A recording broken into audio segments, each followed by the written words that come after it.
Testing. Testing. Can you guys hear me? Testing. Testing. All right, I think that's working.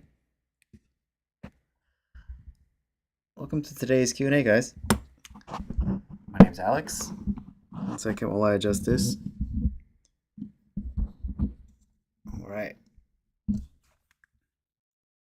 Well, Georgie the Barber, welcome, welcome. Camara, welcome. How you guys doing today?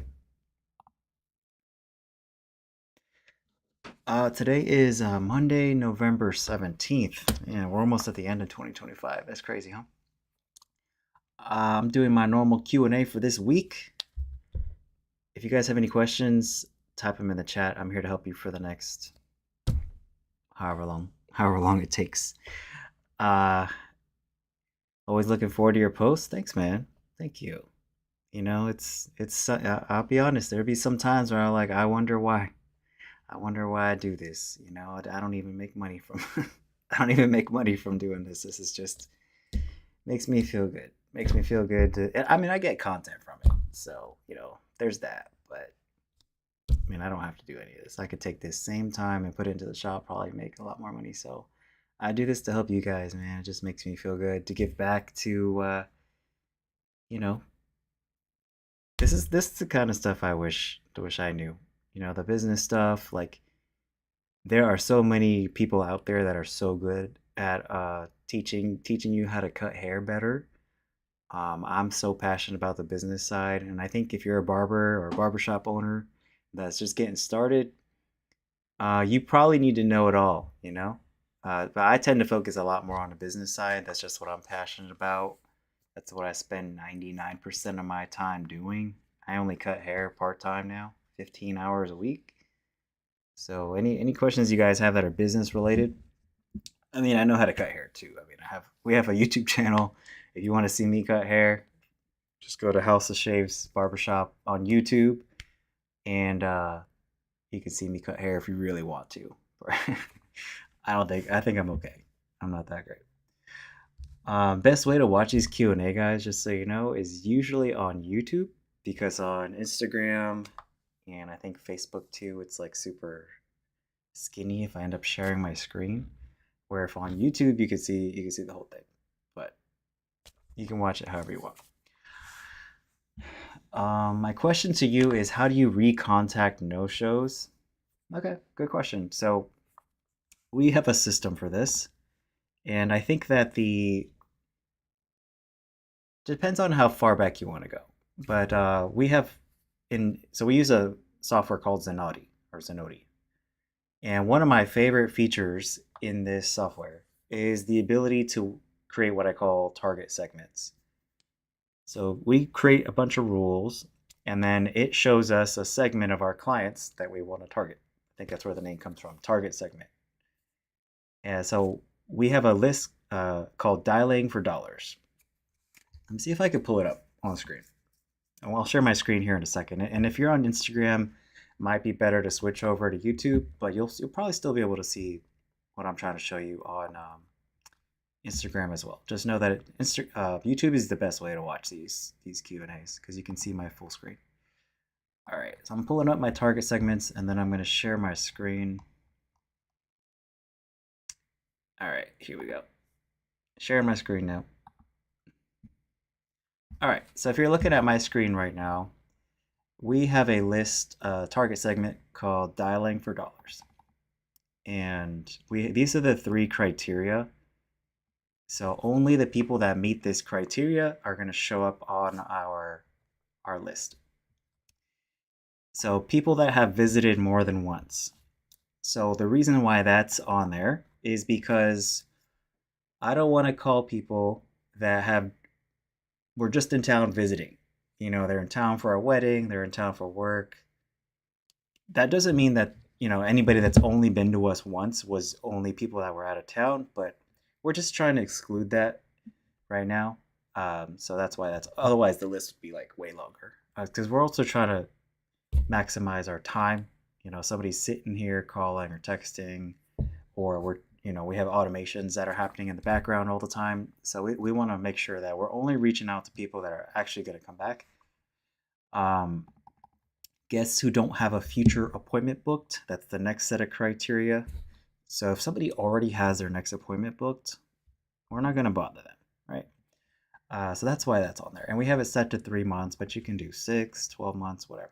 Right? But not everybody gets their haircut every month. So that's why that's on there. Right? Maybe they book their next one for like 2 months from now. If they're already planning on coming back, we don't need to reach out to them, right? And then their last visit was between 1 month and 6 months ago. So we want to exclude the people that were just in town or just in the shop like, last week. But we also don't want to reach out to people that, their last visit was like 2 years ago, 3 years ago, right? They're not coming back they moved away, whatever.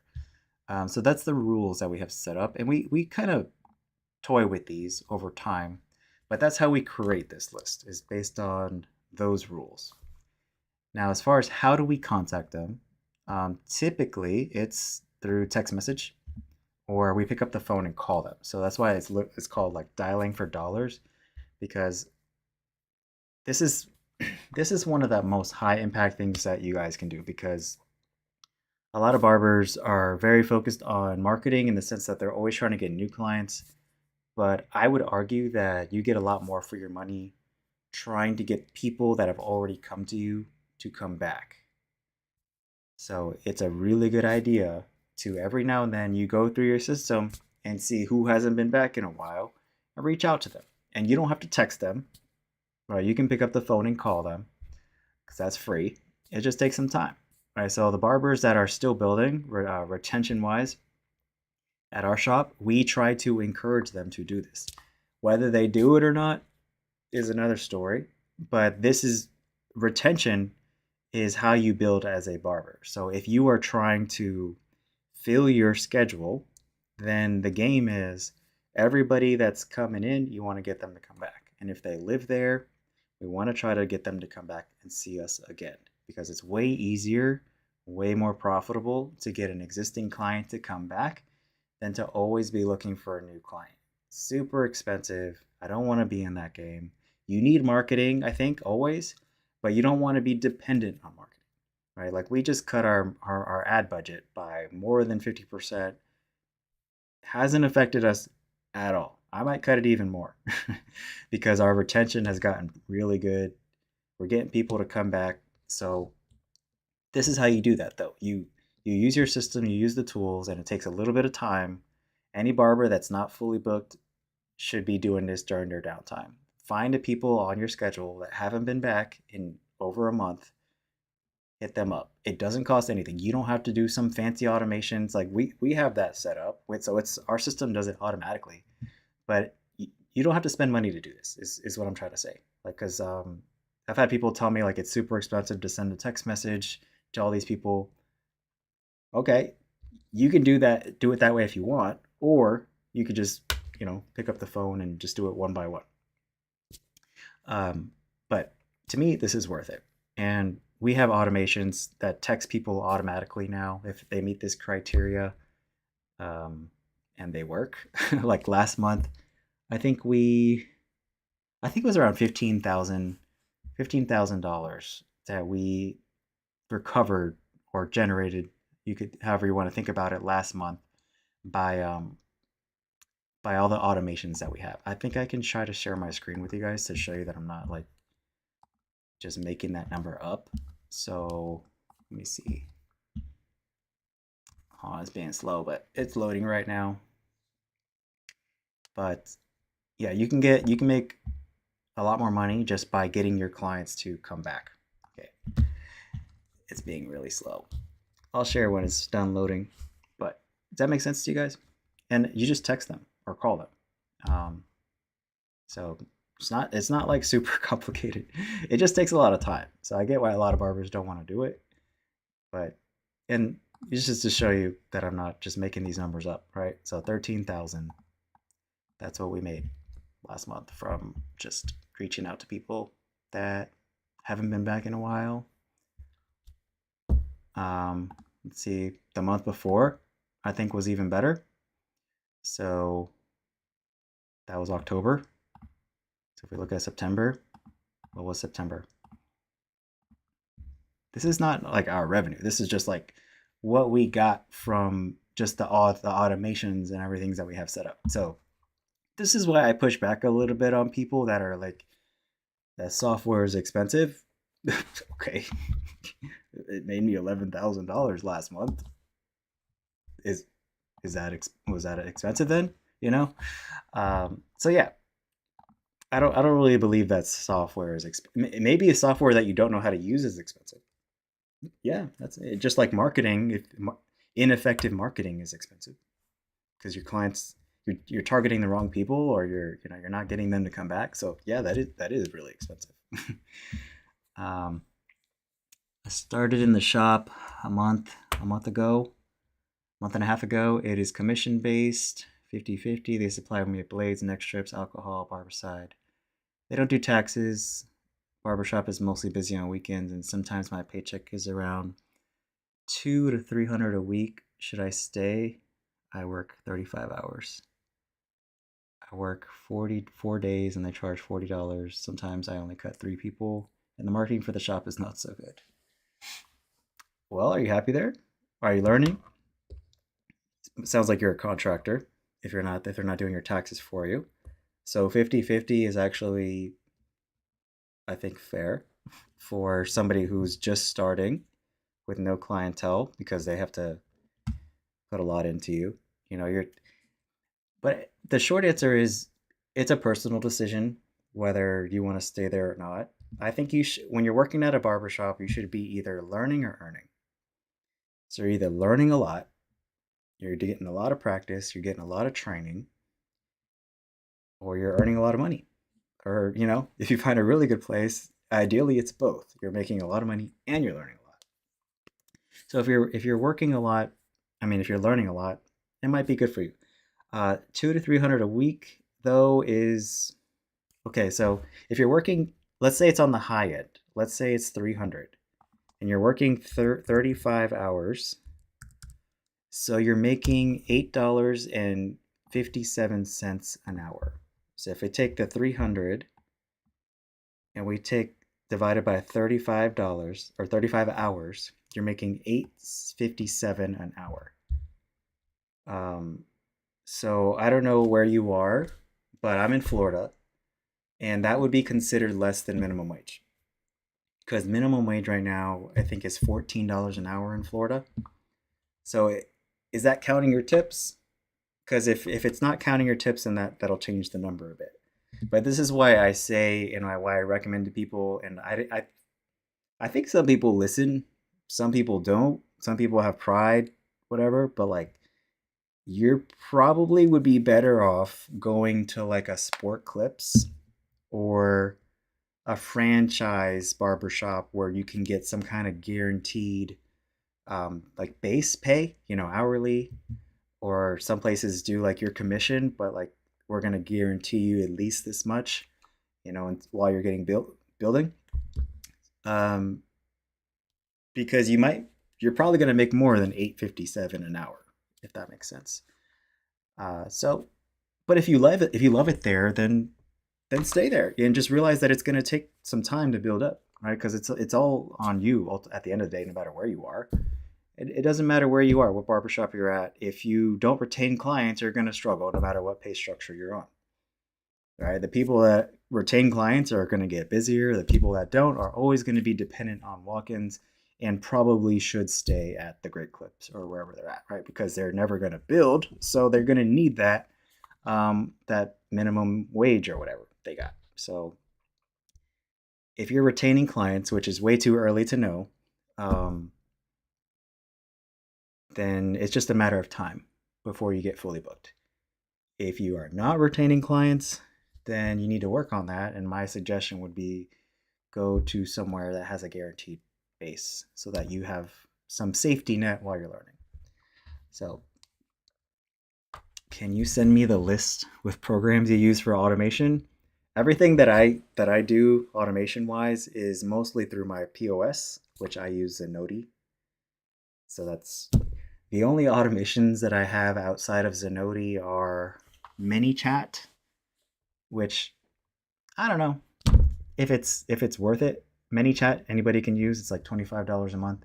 I set ManyChat up for both my account and the Barbershop's account. So if you follow me on Instagram, you're automatically gonna get a DM from me, and it's gonna basically invite you to join my free Skool group. Some of you guys might be here from that, and that's all automated. So that's pretty cool. This is ManyChat is also the tool that you might see some people like comment the word blank, and then it when you comment that word, it DMs you automatically. That's probably ManyChat, and yeah, I have that also set up for my shop too. So when somebody follows the Barbershop's page, they automatically get a DM, and it's like, hey, are you looking for a barbershop in Jacksonville? If they say yes, sends the booking link. I don't know how effective it is, but that's if you guys want to go follow my shop on Instagram, it's just House of Shaves, just one word, no spaces. If you'll probably get a DM within a few minutes that says something like that, something that I just said. And it's not free, but it's pretty cool. It's $25 a month. I'm just testing it right now. I don't think it's worth it, but all the other automations that I have set up, marketing wise, the emails, the text messages, that is all through my POS system, and that's so that we can track the return on ad spend.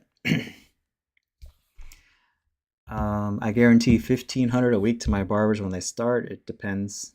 It depends the system. Well, 1,500 a week is awesome. That is great. That is very generous of you. That is I don't know, like 60 grand, 70 grand a year, something like that. That's amazing. So that's another benefit of being in the Skool group in my mastermind, is that you can network with barbershop owners like Bolio Barber, who is offering $1,500 a week to people that start at his shop. And if you're a barbershop owner, being in my group, you can find barbers and interact with them before hiring them, right? So if some of you guys don't know what I'm talking about, I'm sharing my screen real quick. This is my free community called the Barber Mastermind. There's almost 3,200 people in this community. It's 100% free. And one of my favorite features about this is that you can actually see where people are on the map. And if you get to a certain point, I think it's like level 3, because I don't want people spamming each other. So you got to interact in the community, earn enough points. But once you get to level 3, you can chat. You can chat with each other, right? So I'm trying to set this group up to be high quality, so that you're just getting value when you come here. I don't post a lot in here. I just try to share, add value. I'm encouraging people to post even more now, because I just made all the courses inside my community, or almost all of them, basically free. So this is the way that works. You can unlock almost every single course inside my community by simply just engaging with each other. So posting, commenting. When somebody likes your comment or likes your post, you earn a point. And then the more you level up, the more courses you unlock. So as you can see, these are all the courses that you can unlock for free by just simply helping each other out in the community. And this is my way of rewarding people that are like contributing. Now, for those of you that don't want to do that, okay, well, if you want to skip all that, you can just upgrade. So this is the key, all the courses that I have. And I'm not trying to sell you guys. I'm just showing you. As you can see, if this is what it'll look like if you join. So if you don't want to just play that game of interacting with each other, then you can just upgrade. But whatever. That makes sense. But yeah, you should definitely consider at least joining, because it's 100% free to be inside the community. And if you want to upgrade, you can. If not, it's still free, right? But you get to meet cool people like Bolio Barber, guaranteeing 1,500 a week to their barbers. Calendly is set up with rebooking links and follow emails. So use Calendly for booking. That's cool. I use Zenoti for everything. Notifications are 24-hour and 2-hour. I I do one more. So I like the 24-hour and the 2 hour. I also do a 1 week reminder. And then we ask our clients to confirm. So if they don't confirm, they get another text the day of. So we've been able to drive down our no-show rate a lot by doing that. How soon should a beginner barber get an LLC? Um, let's see. Well, I got mine when I was still working for somebody else, which was ended up being a good idea because by the time I went to go open my shop, I already had it ready to go. I had the business bank account, everything was set up and everything.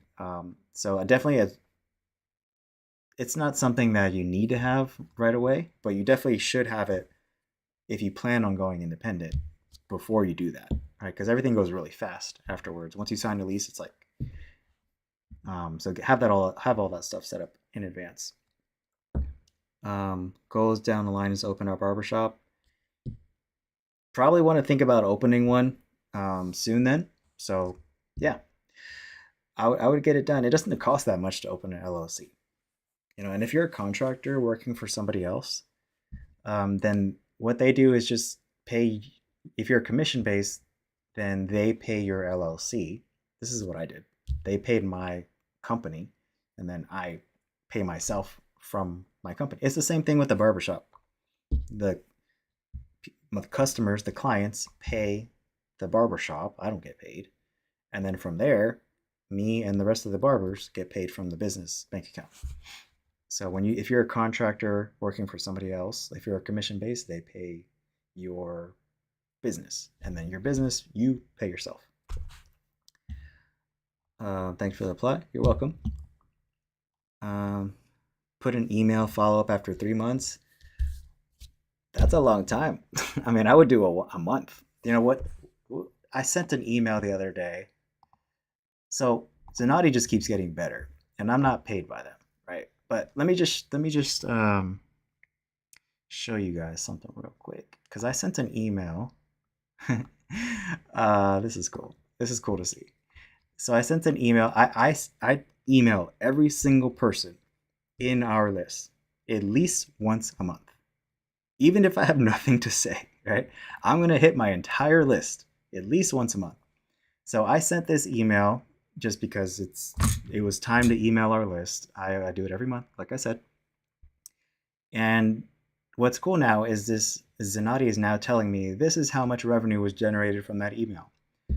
And I sent an email, and it ended up generating $3,441. That probably took me half an hour of work. So, and if people don't want to get your emails, they can always unsubscribe. So it's valuable to hit up everybody, I think, on your list at least once a month. Some people might say even more. I do it minimum once a month. I definitely have done it more. So I think 3 months is a little long. Yeah, I think I would do it at a month. They can always unsubscribe if they think it's too much. I would do it once a month. I'm just joining. What did I miss? We've been talking about automation, like nerdy stuff, automations. The replay will be on YouTube though. Let's see, too small, you can't see it. Okay, well, it just showed that I sent an email in November, and it generated $33,400. Just because I try to do that every month. I try to hit up our entire list every month, no matter what. I have just a recurring task on my calendar. Send an email, even if I have nothing to say. Like, I think this one was just like our holiday hours. Just sharing what our holiday hours were. So nothing crazy. No major announcements. Yep. So hope you guys found that valuable. What other questions do you guys have? Let's see, I got a few more minutes to hang out with you guys.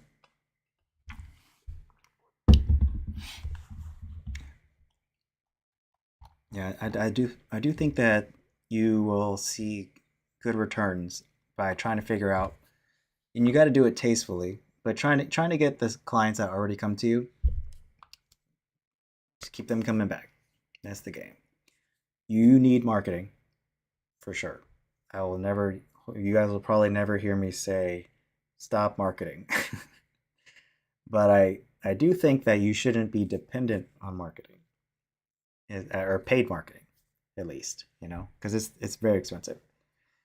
So once you get to a certain point, I think that the focus should switch to retention. Okay, you got plenty of clients coming in now. How do we get more of them to come back so that we don't have to spend as much on marketing? Just did my first month. Nice. Very nice. Yep. See you next Monday. Probably same time. What's up, Vital Cuts? Welcome. We're just chatting for marketing tactics. We're talking about marketing tactics and retention tactics. This is something that you guys might start hear me talking more about, but we need to talk more about profit. We need to talk more about how to keep more of the money that we're making as a barbershop owner, because it is expensive. It's expensive running any business, but especially a service-based business. So we're working on some ways to increase profit right now. Really, the profit comes from either decreasing your costs or increasing your revenue. That's it. Those are the only two ways to create profit. So you want to figure out how to drive your costs down as low as possible, or increase revenue while keeping costs relatively fixed. Because if you just increase revenue but your costs also increase, well, you didn't really change much. You might make more absolute money, but the relative percentage is going to be the same. It's like if you have, for example, if you're paying your barbers 50% commission and you raise your prices, your payroll cost is still going to be 50%. So you're going to make more dollars, but the percentage is going to be the same. What falls to the bottom of the profit and loss, probably going to be the same.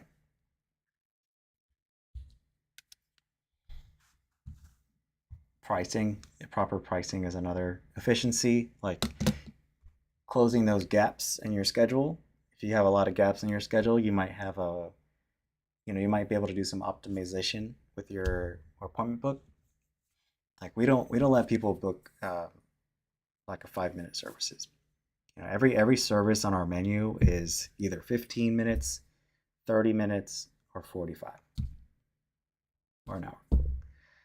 So we don't have these little gaps. We used to let people book whatever time they want. If we open at 10, they could book at 10:05. So there were these little gaps in the schedule. We stopped doing that. So there's ways you can increase revenue without touching your prices, which is kind of cool. That's one of them we found. It's just not all services need to be bookable online. Some of it can be like off menu type stuff. If you want a shampoo at our shop, no problem. Just ask for it when you're in the shop. But we're not gonna allow people to book it online, because then that takes away a spot to do a haircut. Or, we have what I call gap filler services. So we don't have just a shampoo by itself, but we have something called a pick two bundle. So they can do a shampoo and something else, and that will add time to the appointment. So we have enough time to do both, and they pay for it. So that makes sense. I'm not a big fan of just letting clients book whatever time they want.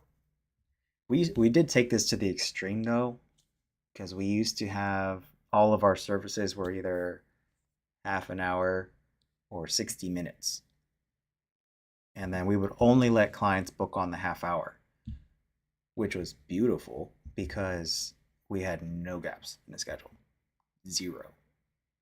Because it was you can only book at either 1 o'clock or 1:30, not 1:15. and all services were either half an hour or an hour. So we had basically no gaps in our schedule, and it was amazing. But we don't do that as much anymore, and because I don't know that it's a good thing to be like, well, some barbers like being fully booked all the time.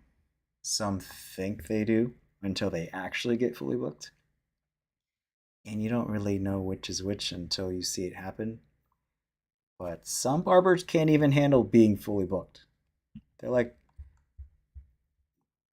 running behind all day or just stressed out. I'm like, this is what you said you wanted when you started, you know? Uh, how should you go about no show slash late fees? Cutting for a year now just sucks when they book early and not show up. Okay, so would you guys like me to just share with you what I've learned about no-show fees?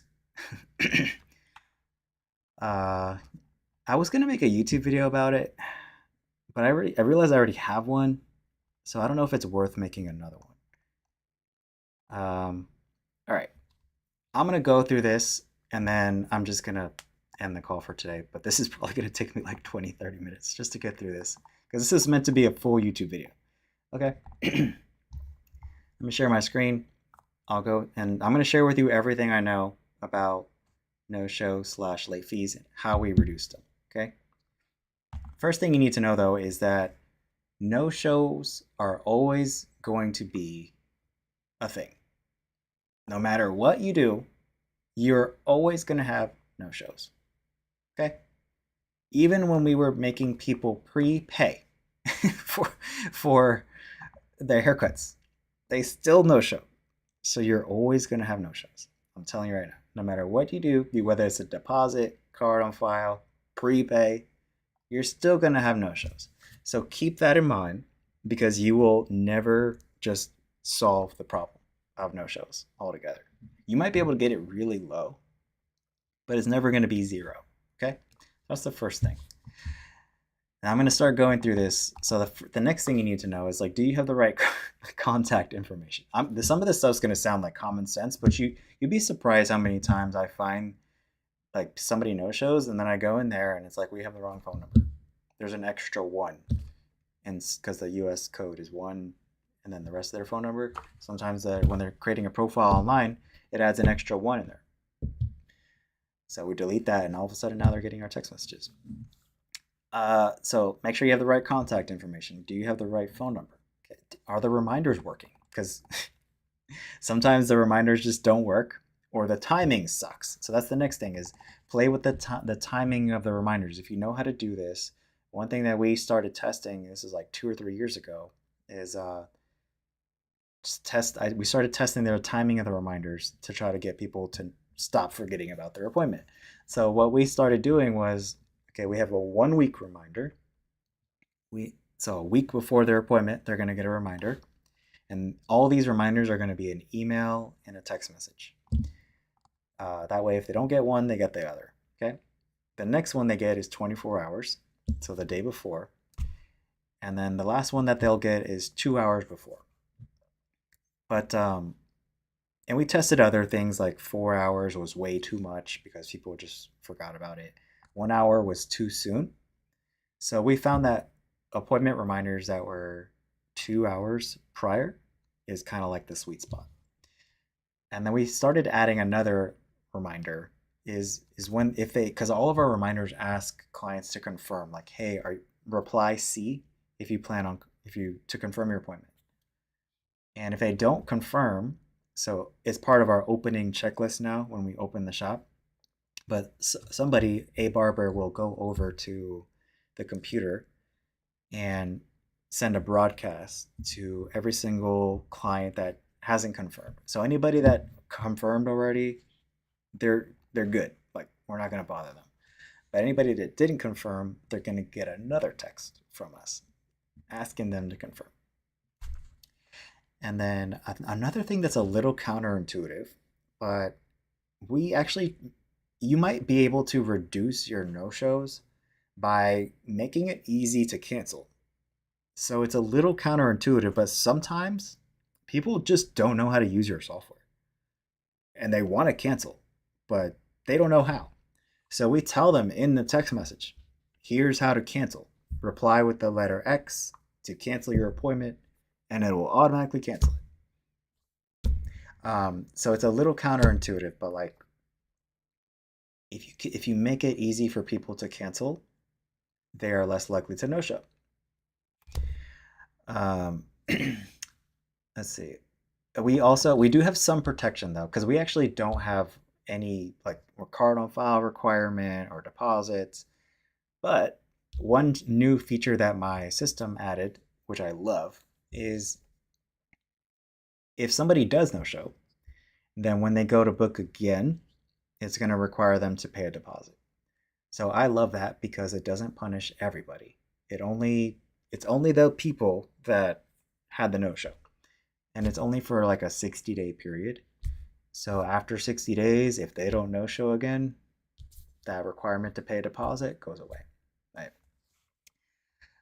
This stuff is getting a little bit more advanced now too, but we also added a checkbox to the appointment confirmation screen when somebody books with us saying you're acknowledging that if you no show next time you book, you're gonna have to pay a deposit. And then we also played with the content of the reminders too, because a lot of reminders, especially the ones that are default in your system, are super basic. But I would argue that if you're able to customize them, it might be worth experimenting with. So I think I added this after about the 100th time of seeing somebody get frustrated at how much we charge. So I actually added the price of the appointment to the reminders. So it says it's going to be your appointment is on this day at this time. It's going to cost $90, right? For example, because I want people to cancel. If they're not cool with that, I want you to cancel.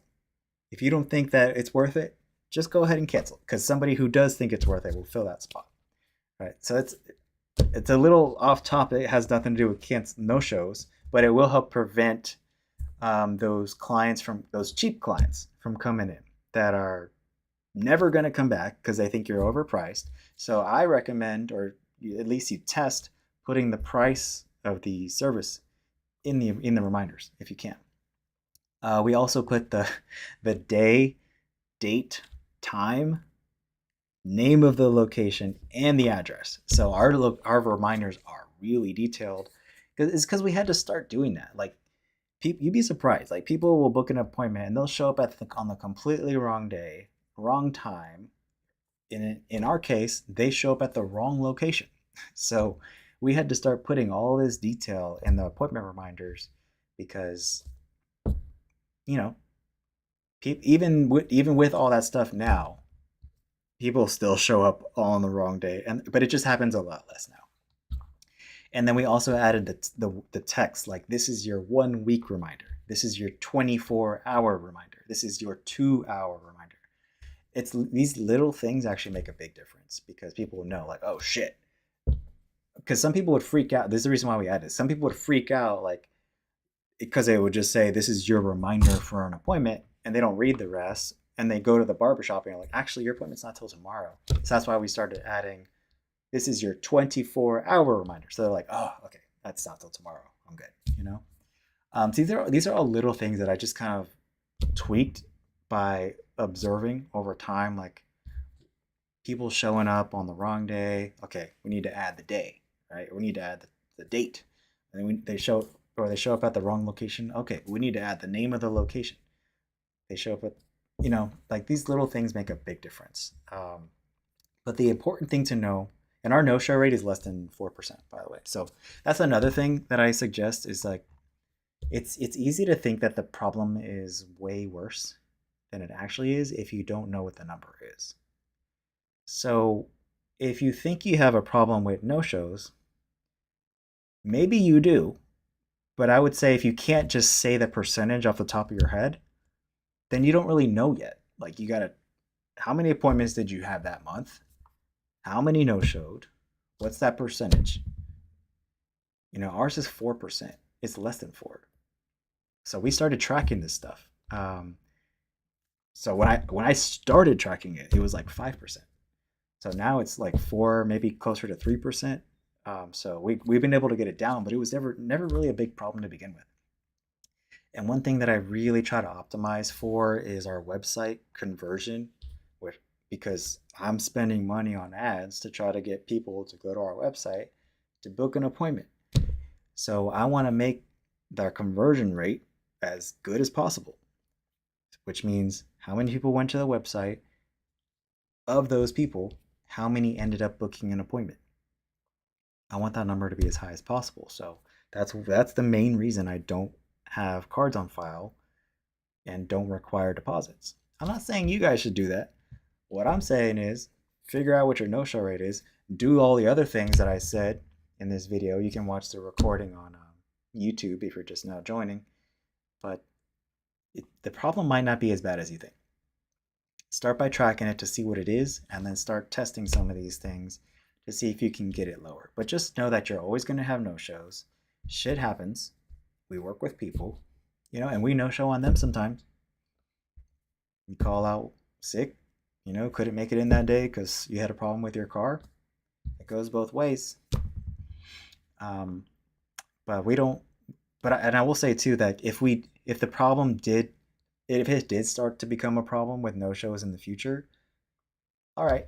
If I had to choose a way to solve this problem, I would charge deposits because deposits are cool because you get paid up front.